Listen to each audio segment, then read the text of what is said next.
à votre écoute. Passion, partage, bonheur. Vous avez la parole pour le meilleur et pour le dire. Merci la vie. Merci la vie, bien sûr, merci la vie. Merci la vie, oui, merci la vie, merci la vie. Merci. Chères auditrices, chers auditeurs, bonjour. Aujourd'hui, je suis avec quelqu'un, je vais faire la connaissance de cette personne en même temps que vous.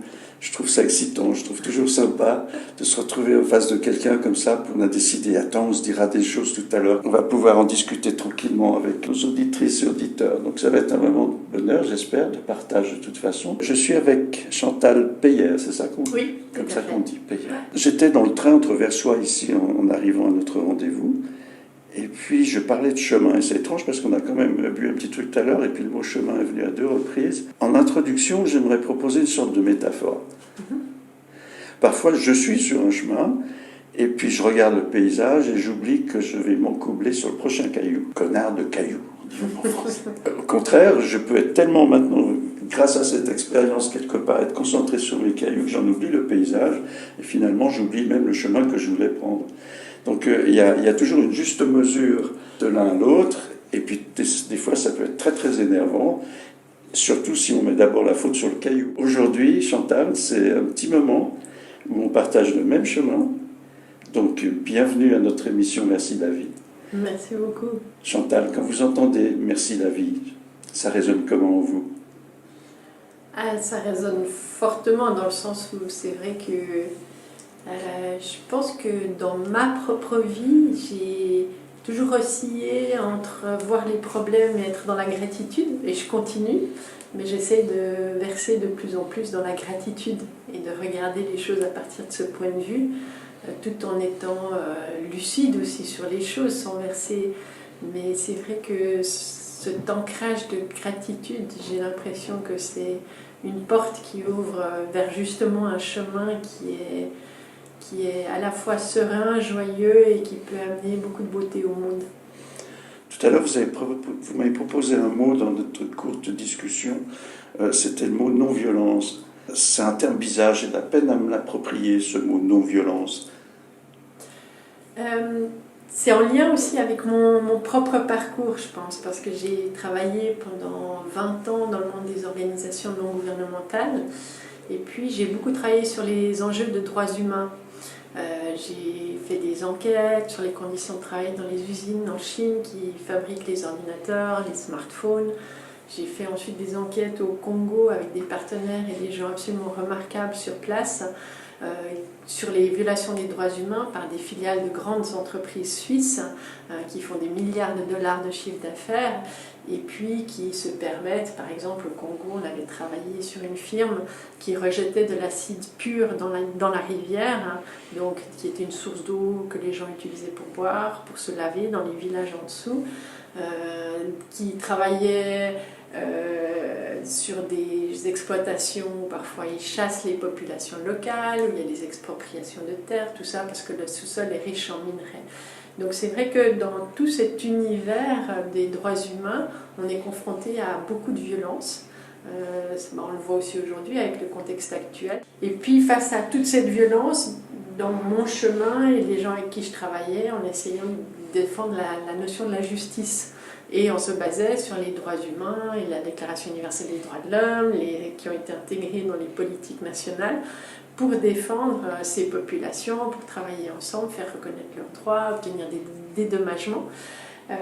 Mais au fil du temps, j'ai remarqué aussi que parfois on s'épuisait dans ce travail parce qu'au fond notre propre posture contenait aussi de la violence, c'est-à-dire qu'on peut défendre la justice tout en se mettant à penser qu'on est nous dans le juste et que les autres sont purement des méchants.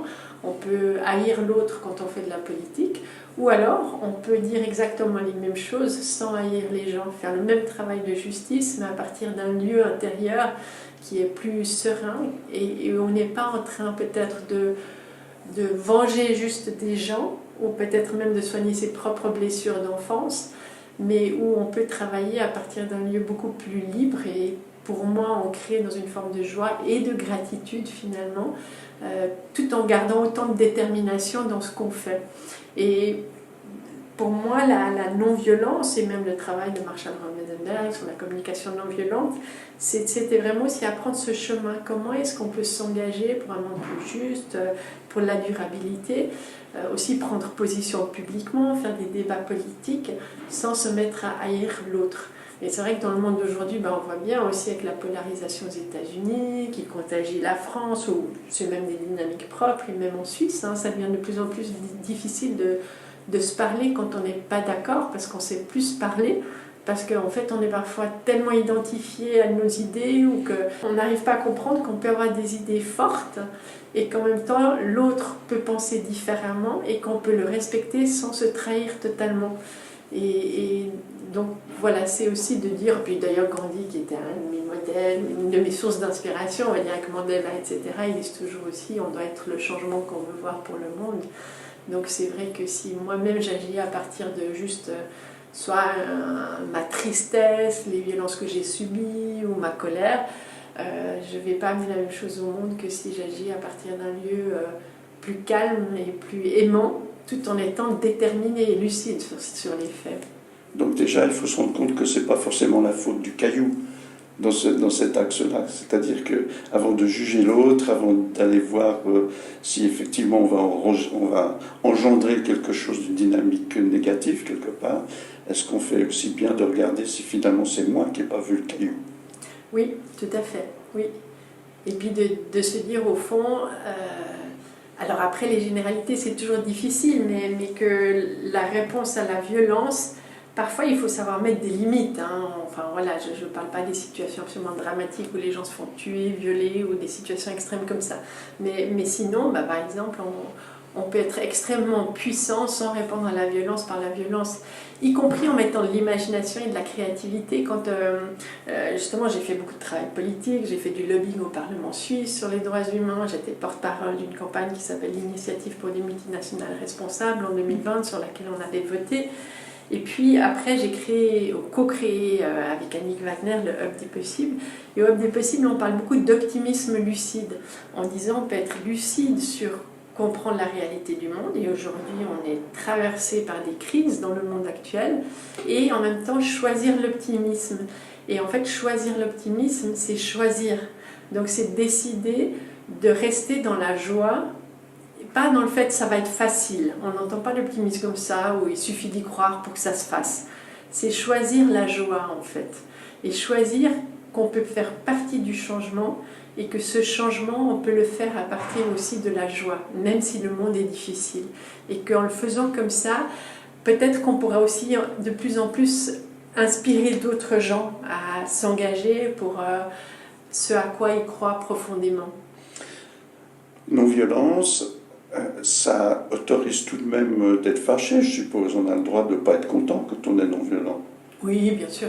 Non, sinon on arrive dans des postures totalement... En fait, la posture de non-violence, puis moi, alors je peux avoir des très beaux scolaires, mais c'est simplement voir aussi ce qui se passe en soi. Et puis si on est en colère, oui, voilà, on est en colère. Puis parfois la colère, elle est salvatrice aussi. Donc, mais voilà, c'est d'avoir aussi cette clarté sur qu'est-ce qui se passe en moi, et puis ensuite, comment est-ce que j'agis, et pas juste d'entrer en réaction. Donc il y a tout à la fois le paysage et le caillou sur le chemin, et nous de trouver, je dirais, la bonne distance focale dans tout cela pour être en phase avec ce qui nous entoure et avec soi-même donc. Oui, tout à fait. Pour vous donner un exemple, quand justement j'étais très engagée avec 130 autres associations et beaucoup de gens dans l'initiative pour des multinationales responsables, quand il y a eu les résultats du vote, j'étais invitée sur le plateau de la télévision suisse romande en direct. En face de moi, j'avais la responsable d'économie suisse qui était un des acteurs qui s'est énormément opposé à cette initiative, tout en disant qu'ils soutiennent les droits humains, mais c'est ce qu'ils disent toujours, on est d'accord avec le but, mais pas avec les moyens, quand ils veulent juste quelque part tuer une initiative ou faire qu'elle ne passe pas politiquement. Et puis, avant d'aller sur ce plateau, c'est vrai que on avait des chances de gagner, mais c'était pas du tout sûr. C'était un très grand défi d'avoir la majorité du peuple et des cantons sur un projet de droits humains, donc de solidarité. Et puis, je me suis préparée avant, si on perd, comment est-ce que je réagis? Parce qu'on était en direct sur le plateau. Et c'est vrai que pour moi, c'était, si on perd, ce que j'ai envie de transmettre aux gens, c'est que Madame Gagini, c'est pas juste mon ennemi. Enfin, le but, c'est pas de dire « Ah, on est des victimes, de toute façon, c'est toujours ces grands méchants d'économie suisse et tout ça qui gagnent. » J'avais envie de transmettre une forme d'alignement en disant ben, là, on a gagné la majorité du peuple, je l'ai appris en direct, mais pas les contents. En fait, c'était déjà un exploit. Et c'était de dire aussi à tous les gens qui ont soutenu cette campagne, en fait, ce qu'on a fait, c'est un exploit. Même si on a perdu, c'est un exploit. Et les grands progrès en matière de solidarité, de droits humains, c'est toujours un chemin, et c'est pas parce qu'on perd une bataille qu'on perd la guerre. Et donc, c'est pas parce qu'on a perdu là qu'on doit pleurer ou haïr les autres. On peut apprendre qu'on a perdu le vote, mais se dire c'est un exploit incroyable qu'on a fait, et montrer qu'on a de la confiance que bah, la prochaine fois ça va marcher, et que... mais j'étais quand même déçue. Et puis des moments, économie suisse m'énervait terriblement quand même. Sans blague. Mais Maintenant, je pense qu'il est aussi important, je pense que vous n'avez pas omis de le faire, c'est quand on gagne quelque part, il faut quand même accueillir la tristesse de celui qui a perdu. Alors, Ou en tout cas l'entendre. Autrement, on reprend de nouveau ce risque d'allumer une autre mèche, un autre pétard par la suite. oui. Profitez Alors, je dois de vous ça. avouer que j'ai rarement été dans cette position, parce que c'est vrai que dans les causes pour lesquelles je m'engage, on n'a jamais eu de majorité politique facile. Donc, mais oui, je pense que vous avez tout à fait raison. C'est-à-dire que quand on gagne, c'est aussi pas je t'ai écrasé et tu ne représentes rien, et désormais c'est moi qui vais tout décider et tu n'as rien à dire. Enfin, c'est voilà. Je crois qu'en politique, et surtout dès lors qu'on parle de démocratie, je reprends un exemple que j'ai vécu. On n'a pas eu le temps de faire connaissance, mais on se reconnaît à travers nos propos. J'étais invité une fois par un ami qui s'appelle Raja Gopal, qui est un marcheur, un nouveau Gandhi en Inde, qui est un ami proche. Oui. Et nous sommes allés ensemble, dans un cadre d'une réunion internationale, visiter à Katmandou, quelques semaines avant les élections, les directeurs de tous les partis politiques. Il y avait le Premier ministre, il y avait le directeur de la Banque du Népal, etc. Et ils étaient très ennuyés parce que 4 ans auparavant, il y a eu les maoïstes qui sont arrivés dans cette histoire, et c'était vraiment catastrophique ce qui s'est passé après ces votations. Et moi, j'ai eu très peu de temps pour dire ce que j'avais envie de dire, parce que j'en ai pas besoin de plus. J'avais un bête verre devant moi. Et j'ai simplement relaté le fait qu'il y a des gens qui voyaient un cercle s'ils regardaient le dessous du verre, d'autres qui le regardaient en face et qui voyaient un rectangle. Mais ce qui était vraiment fondamental, c'est de tenir en compte l'avis de chacun, le point de vue dans le sens réel du terme, pour se rendre compte de quoi il s'agissait, et de se rendre compte qu'à l'intérieur de ce verre, il y avait la population du pays. Donc c'était urgent, quelque part, d'être d'écoute à l'autre, et si l'autre se sentait battu, qu'on sache que de toute façon, il a une part de cette réalité que moi, j'avais probablement pas vue non plus. Oui. Et la raison n'est pas dans le fait que j'ai raison et que tu as tort, mais c'est dans cette dynamique, quelque part vibratoire, d'un ensemble de gens qui ont des points de vue différents, un peu comme un orchestre. Quand on a un grand orchestre, vous avez peut-être 50, 60, 70 musiciens qui ont chacun leur vie, leur façon de raisonner dans la vie de tous les jours. Ils ont tous des points de vue différents sur un tas de choses, mais quand un projet dépasse une personne, à ce moment-là, le projet il est plus fort que le reste. Oui. Donc il faut d'abord respecter le projet et remercier peut-être même ceux qui ont perdu. Oui, c'est une idée, ça?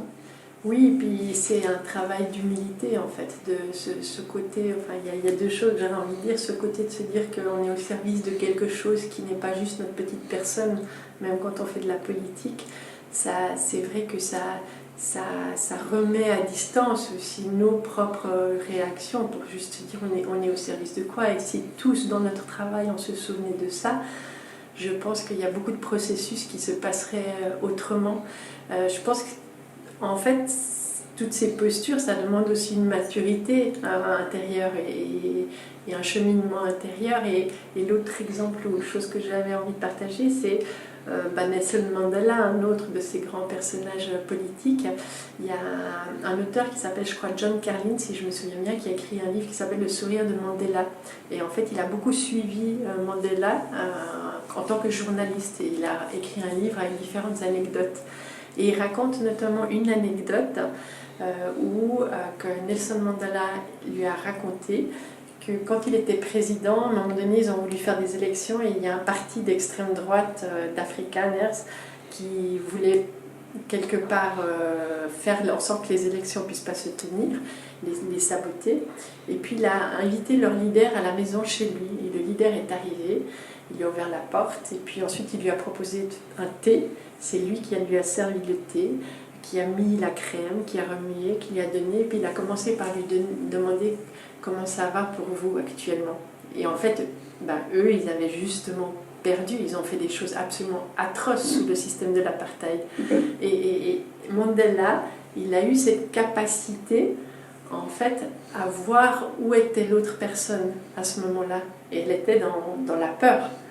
Et en fait, cet acteur, dont je ne me souviens maintenant plus le nom, ce leader politique africain, il a raconté ensuite à John Carlin que c'est ce moment-là, parce que Mandela lui a servi le thé, a remué le thé, et parce qu'il lui a posé cette question, qui a fait qu'ils ont décidé de ne pas saboter les élections. Et j'ai trouvé que c'était incroyable, parce que ça demande une maturité. Je veux dire, Mandela, il était 20 ans en prison à cause de ces gens. Ils ont détruit sa famille, il a divorcé. Enfin, mais en fait, c'était quelque chose d'humain qui s'est passé. C'est pas juste le contenu du discours politique, c'était pas la raison de dire « Oh, mais voyez, pour l'avenir de votre nation ». Il a réussi à avoir tellement de maturité qu'il a pu comprendre ce que vivait l'autre et pas à partir de sa haine. Enfin, moi, je trouve cet exemple absolument magnifique parce que c'est vrai que c'est exactement ça. C'est pas écraser celui qui a perdu, mais c'est aussi le reconnaître dans là où il est, du coup, de sa position, du fait qu'il ait perdu. Je pense que ça vient fréquemment de gens qui sont en paix avec eux-mêmes, ceux qui arrivent à transmettre ce genre de choses. J'ai eu la chance, l'opportunité avec ma femme de donner un stage sur le thème de la non-violence à Dakar il y a quelques années. Et on a passé un peu, c'est un petit peu le sens de ma question au départ, est-ce que non-violence c'est un mot qui convient? Et j'avais vraiment le sentiment qu'avec cette trentaine de personnes qui venaient un petit peu il y avait un spectre incroyable de compétences. Il y avait un ancien mercenaire français qui était là, il y avait une représentante de la culture, il y avait un chef Peul, il y avait vraiment une population magnifique, des étudiants. On a fait 5 groupes pour décider, dans la culture locale, qu'est-ce qu'on mettrait à la place de le mot non-violence. Que le mot non-violence, et il en est ressorti, ça a pris du temps, parce qu'après il fallait que les 5 groupes soient d'accord entre eux, c'était accueillir la paix. Et après 2 jours de mise en situation, de discussion, etc., le mot final, c'était être en paix. Si je suis en paix, tout peut démarrer. Si je ne suis pas en paix, ces 2 jours m'ont servi à rien. Tout à fait. Donc j'ai trouvé ça magnifique. Au même titre qu'une autre histoire avec mon ami Raja Gopal, qui, devant le gouvernement, un jour lui sort, il représente une belle brochette du gouvernement, qui dit « Mais vous avez un ministre de la guerre et vous n'avez pas de ministre de la paix ?» Ouais, c'est magnifique. Et après, je pense que ce qui est important, c'est de se dire, on parle de non-violence, alors ça peut être paix, être en paix, mais ça ne veut pas dire qu'il faut être plat. Et beaucoup de gens pensent que, en fait, quand on parle de communication non violente, et puis c'est vrai que parfois aussi les gens, ils prennent un peu la posture du coup, parce qu'ils sont plus dans la négation de leurs émotions que dans le travail de la communication non violente. Parce que, en fait, on peut être en paix, mais très joyeux, on peut être disruptif, enfin, au web des possibles. Et fâché. Et fâché. Et au Hub des possibles, on parle beaucoup de joie. Pour moi, l'énergie de la joie dans le monde d'aujourd'hui, elle est absolument fondamentale. Et y compris par rapport à tous les gens qui se sentent dépossédés aujourd'hui, qui ont l'impression qu'ils ne peuvent pas agir, qu'il se passe tellement de crises. Il y a l'IA, il y a la géopolitique, il y a le réchauffement climatique. Et ils ont l'impression qu'ils ne peuvent rien faire parce que c'était tellement grand problème. C'est de redire, mais non, on fait partie de la solution. Et en plus, ok, il y a plein de crises, mais en fait, c'est pas parce qu'il y a un monde qui s'effondre que le monde s'effondre. Il peut y avoir d'autres futurs possibles. Et ces futurs, on peut les inventer. Et quand on crée quelque chose de nouveau, c'est plein de joie, c'est plein d'aventures, c'est plein de découvertes. Alors oui, on a aussi peur parce qu'on ne connaît pas, puis c'est du changement. Mais en fait, la joie, elle est tout à fait compatible avec le fait d'être en paix. Et la joie, on en a aussi profondément besoin, enfin d'avoir de l'énergie. L'énergie, elle est belle, elle permet d'avancer, de créer. Donc, c'est pas parce qu'on essaie d'être en paix qu'on est plat. Oui, puis en face de la peur, il y a un argument extraordinaire, c'est la confiance aussi. Oui. Mais la confiance, c'est vrai que... c'est pas la naïveté, hein. Oui, tout à fait. Oui, oui. C'est tout un processus, la confiance. Et quand on est face à beaucoup de crises et beaucoup d'inconnus, se dire j'ai confiance malgré tout, oui, je pense fondamentalement que c'est une clé. Parfois de se dire on peut y aller avec curiosité et joie, ça peut aussi être pour certaines personnes un ressort qui les aide à avancer, même s'ils n'ont pas complètement confiance. C'est pas facile d'avoir confiance dans le monde d'aujourd'hui. Les jeunes qui grandissent aujourd'hui, ils grandissent dans un monde qui est, je pense, difficile. Et c'est pas pour rien qu'il y a aussi autant de problèmes de santé mentale.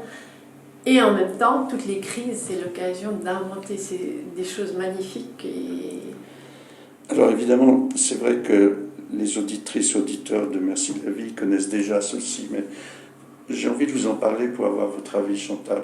J'étais dans l'éducation pendant un certain temps, et un jour, il y a un jeune, il devait avoir 15 ans, il me dit « Monsieur Baumann, d'abord, je n'ai pas demandé à vivre, je sais être un accident. Je me demande bien ce que vous pourriez m'apprendre de concret, parce que vous nous laissez un monde de merde. Mes parents payent très cher, alors j'ai pas le choix, je suis là, débrouillez-vous pour que ça rentre. » Je dis qu'il avait raison. Je dis qu'il y avait une seule chose où on pouvait peut-être faire mieux dans cette discussion, c'est qu'il avait toujours le choix. Vous pouvez rebondir là-dessus, ça évoque quelque chose pour vous? On parlait de jeunesse. Oui, je pense que effectivement, on a toujours le choix, et en fait, plus on se rend compte de ça, et plus on est libre. Et je pense qu'on est aussi, en fait, tant qu'on est dans une posture de victime, mais c'est normal quand on est jeune de passer par là. Aussi. Et soit par la colère, soit par le sentiment que c'est injuste, ou qu'on n'a pas choisi des choses, et puis que... Mais de sortir de ça, c'est devenir libre, à mon avis. Tant qu'on est dans une posture aussi de victime, et parfois on peut... Enfin, ce jeune, il a certainement aussi plein de raisons qui font qu'il a ressenti ça, donc il a besoin d'être accueilli là-dedans.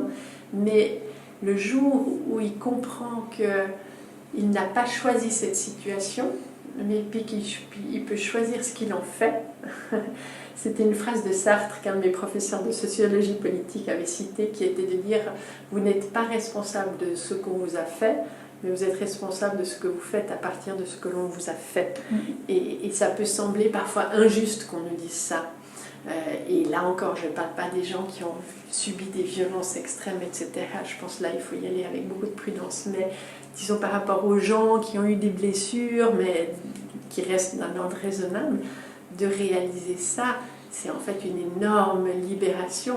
Et ça libère aussi, je pense, dans le collectif, la possibilité d'inventer un autre monde. Dans la société d'aujourd'hui, on nous présente un peu, ok, on est dans un monde de polycrise, et soit le futur, c'est Peter Thiel et tous ces géants de la tech qui sont quand même dans une approche qui dépossède les gens de la démocratie et de leur futur, soit souvent les gens qui sont très touchés par l'avenir de la planète, par l'écologie, ils ont tendance à aller vers une forme de dystopie qui dit c'est trop tard, c'est l'effondrement, etc.